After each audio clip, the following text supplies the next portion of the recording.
Encourager l'entrepreneuriat féminin à l'étranger, cela fait partie des missions de l'Association des femmes chefs d'entreprise de Monaco. Après avoir impulsé la création de 2 centres d'affaires à Dakar, au Sénégal, l'association poursuit son action et organise un grand concours. Objectif, permettre aux femmes diplômées ou qui ont déjà une expérience professionnelle de créer leur propre entreprise liée aux technologies de l'information et de la communication.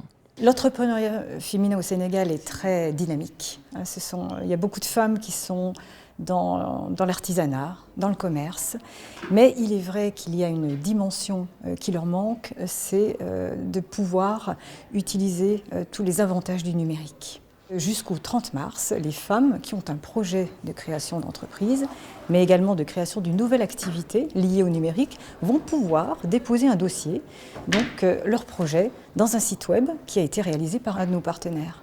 La sélection est assez rigoureuse parce qu'on va leur demander notamment de faire un business plan, donc de se projeter sur 3 ans, donc pour voir comment elles vont fonctionner au niveau de l'entreprise, et également de faire une étude de marché très complète. Les lauréates de ce concours bénéficieront de dotations de plusieurs milliers d'euros sous forme de matériel ou de logiciels.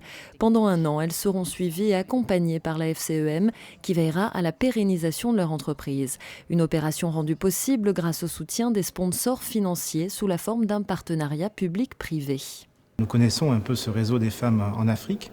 Ce sont des femmes qui sont très dynamiques, qui sont à la tête de petites, moyennes entreprises, mais des femmes qui manquent d'appui. Et cette proposition qui nous a été faite par les femmes chefs d'entreprise répondait à ce besoin-là. C'est aussi un partenariat très intéressant, un modèle de ce qu'on appelle le partenariat public-privé. C'est, je pense, réellement un partenariat gagnant-gagnant. Oui. C'est un projet qui est intéressant puisqu'il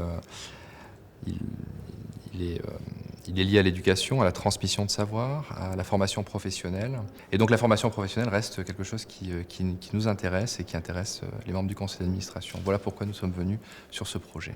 Au Sénégal, Adnan Rouge a beaucoup de sociétés et emploie 500 personnes. Donc un projet qui permet de développer le numérique, le commerce en ligne et la qualification justement de certaines femmes lui tenait beaucoup à cœur. Je pense que quand on aide une femme à réussir, une femme à justement pouvoir monter sa société, donc devenir indépendante, on n'aide pas simplement une personne, mais on aide toute une famille, parce que derrière elle, elle a des enfants, et on sait qu'une femme, immédiatement, fait rejaillir sur toute sa famille ce qu'elle apprend. Les efforts de la FCEM pour faciliter l'insertion sociale et professionnelle des femmes sénégalaises portent leurs fruits, un engagement depuis plus de 4 ans. Depuis 2008 que nous sommes donc au Sénégal, nous avons constaté que les femmes sont extrêmement dynamiques.